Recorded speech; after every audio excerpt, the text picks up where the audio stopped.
Hi students, आज हम आप लोगों को फसल चयन को प्रभावित करने वाले कारक factor affecting selection of crop बताएंगे।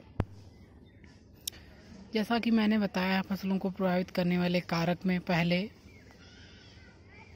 जलवायु कारक होते हैं, क्लाइमेटिक फैक्टर जिन्हें बोलते हैं। क्लाइमेटिक फैक्टर को फिर से निम्न भागों में विभाजित किया गया है, जैसे फोटो पीरियड। फोटो पीरियड का मीन्स होता है प्रदीप्त काल। प्रदीप्त काल को 3 भागों में डिवाइड किया गया है: short day plant, long day plant and day natural plant. Short day plant का मतलब अल्प प्रदीप्त काल, जो कम प्रकाश चाहते हैं, जैसे धान, बाजरा, ज्वार, उर्द, कपास। लॉन्ग डे प्लांट में गेहूं, जौ, चना, मटर। और जो डे नेचुरल प्लांट होते, जिन्हें प्रदीप्त काल उदासीन प्लांट कहते हैं, जैसे सूरजमुखी, मूंग, मक्का, सोयाबीन। अच्छा, दूसरा जो जलवायु कारक है वो है रेनफॉल यानी वर्षा। वर्षा अब देखा जाए, इसको भी निम्न भागों में डिवाइड किया गया। एरिड रीजन्स, शुष्क क्षेत्रीय वर्षा होती, जहाँ पे कम वर्षा होती है। नेक्स्ट, सेमी एरिड रीजन्स, अर्ध शुष्क क्षेत्रीय।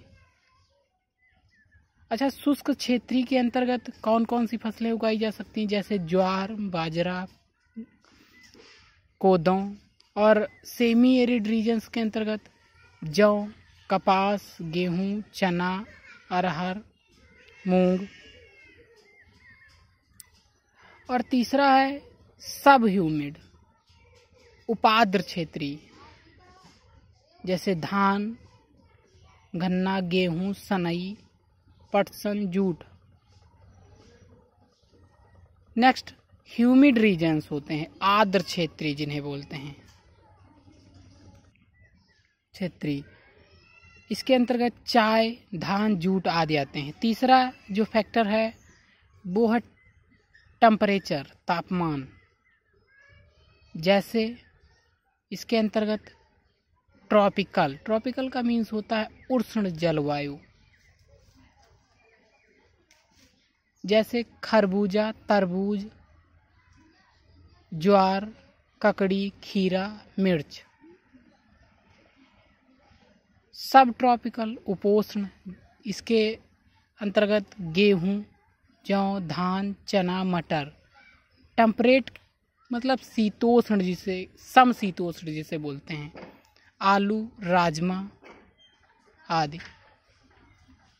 नेक्स्ट वीडियो में हम आप लोगों को टेम्परेचर और वर्षा और प्रदीप्त काल का और भी अधिक डेरिवेशन करके बताएंगे।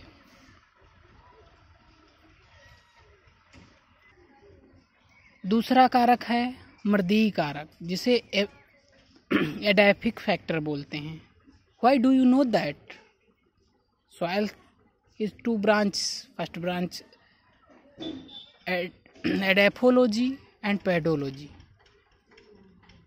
Pedology is a natural body and edaphology a artificial body. हम लोग जानते हैं कि एडाफिक फैक्टर मतलब मृदीय कारक, मृदा की एक विज्ञान एडाफोलॉजी है, और एक है पैडोलॉजी। तो वही, तो नंबर 1 पे देखा जाए, इसमें फैक्टर पीएच आता, सॉयल पीएच, मृदा सम क्या है इसका। जैसे इसमें एसिड सॉयल्स, जिसे अम्लीय भूमियां कहते हैं, उनमें क्या उगा सकते हो, बक व्हीट, राई, आलू, जूट। एल्कलाइन सॉयल, जैसे कपास, जौ, धान। सैलाइन सॉइल जिन्हें लवड़ी भूमियाँ कहते हैं। नेक्स्ट नेचुरल सॉइल्स, उदासीन भूमियाँ। नेक्स्ट है सॉइल टेक्सचर, मृदा कड़ाकार, यानी मृदा के कणों का आकार। तो नंबर 1 सैंडी सॉइल्स यानी बलुई मृदा। नंबर 2 लोन सॉइल्स, दोमट मृदा। नंबर 3 क्ले सॉइल, चिकनी मृदा। नंबर 4 ग्रेवली सॉइल्स, कंकरीली मृदा। अन्य फैक्टर है मृदा सॉइल टोपोग्राफी, जिसे मृदा तरल रूपता बोलते हैं। जैसे प्लेन लैंड, समतल भूमियाँ हो गई, इनमें क्या उगाया जा सकता है, जैसे गेहूँ, सब्जियाँ, दलहनी, सारी फसलें लगभग उगाई जा सकती हैं। दूसरी स्लोपी लैंड्स, ढालू भूमियाँ, जिनमें चाय, आलू, सोयाबीन आदि उगाया जा सकता है। नंबर 3 वाटर लोगेड लैंड्स होती हैं, जलमग्न भूमियाँ जिसे कहते हैं, जैसे धान, जूट की खेती इसमें की जा सकती है। अगला कारक है सॉयल डेप्थ। इसमें नंबर 1 देखा जाए तो सैलो सॉयल्स होती हैं, मतलब उथली मृदाएं, जैसे उसमें क्या उगा सकते हैं, मसूर। डीप सॉयल्स, गहरी मृदाएं, जैसे गन्ना, आलू, मूली, दलहने, कपास आदि उगाया जा सकता है। एंड मीडियम डेप्थ सॉयल्स जो होती हैं वो मध्यम गहरी मृदाएं होती हैं, वो उसमें गेहूं, जौ, मक्का आदि उगाया जा सकता है। इसी प्रकार से देखा जाए तो तीसरा कारक है प्रबंधकीय कारक। Why do you know that? Management factor. Management factor के अंतर्गत देखा जाए तो इरिगेशन फैकल्टी मुख्य है। इरिगेशन फैकल्टी असर्ड इरिगेशन होता है, मतलब पूर्ण सिंचित देखा जाए, जैसे गेहूं, धान, सब्जियां, आलू, बसीम, इनकी पूर्णतः सिंचाई की जाती है। नेक्स्ट मॉडरेट इरिगेशन फैकल्टी होती हैं, जैसे मध्यम सिंचाई वाली फसलें, जैसे गन्ना, मक्का, सोयाबीन, सरसों, चना, कपास। नेक्स्ट होती हैं पुअर इरिगेशन, जैसे बाजरा, सरसों, अरहर, कपास, जौ आदि। नेक्स्ट होती हैं अनइरिगेटेड, यानी जिनमें सिंचाई नहीं की जाती या ना के बराबर होती है, जैसे ज्वार, मिर्च, कोदो, बाजरा। प्रबंधकीय कारक के अंतर्गत नेक्स्ट है लेबर अवेलेबिलिटी, यानी जो श्रम है उसकी उपलब्धता क्या है। तो नंबर 1 देखा जाए तो फूड लेबर अवेलेबिलिटी, यानी लेबर के लिए क्या भोजन की उपलब्धता है।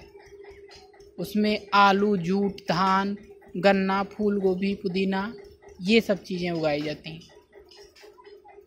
मीडियम लेबर अवेलेबिलिटी, मध्यम उपलब्धता के अंतर्गत देखा जाए तो गेहूँ, मक्का, चना, जहाँ पे कम मजदूर मिलते हैं वहाँ पे ये फसलें उगाई जाती हैं। एंड लो लेबर अवेलेबिलिटी के अंतर्गत देखा जाए जहाँ पे बिल्कुल मजदूर नहीं मिलते हैं तो जौ, ज्वार, बाजरा, मसूर, अरहर etc। चौथा कारक है अदर फैक्टर्स के अंतर्गत देखा जाए तो मार्केट डिमांड। मार्केट डिमांड यानी बाजार की क्या मांग है, कौन सी फसल की अधिक डिमांड है। नेक्स्ट कारक देखा जाए तो डिस्टेंस फ्रॉम सिटी, शहर से दूरी क्या है। नियर है तो वेजिटेबल बेटर रहेगा, मीडियम है तो vegetable plus sugar cane better रहेगा, एंड हाई डिस्टेंस है तो गेहूँ और धान, व्हीट एंड पैडी इम्पोर्टेंट रहेगा। अच्छा, नेक्स्ट देखा जाए तो फार्मर एजुकेशन, किसान का शैक्षणिक स्तर देखा जाए क्या है। एडुकेटेड है तो स्ट्रॉबेरी, मूसली, पुदीना, अदरक, हल्दी आदि का प्रोडक्शन करता है। यदि मीडियम एडुकेटेड है तो wheat, sugar cane, paddy and vegetable का कल्टीवेशन करता है। एंड अनएडुकेटेड है, अशिक्षित है जो देखा जाए तो दलहने, ज्वार, मक्का आदि उत्पादित। धन्यवाद।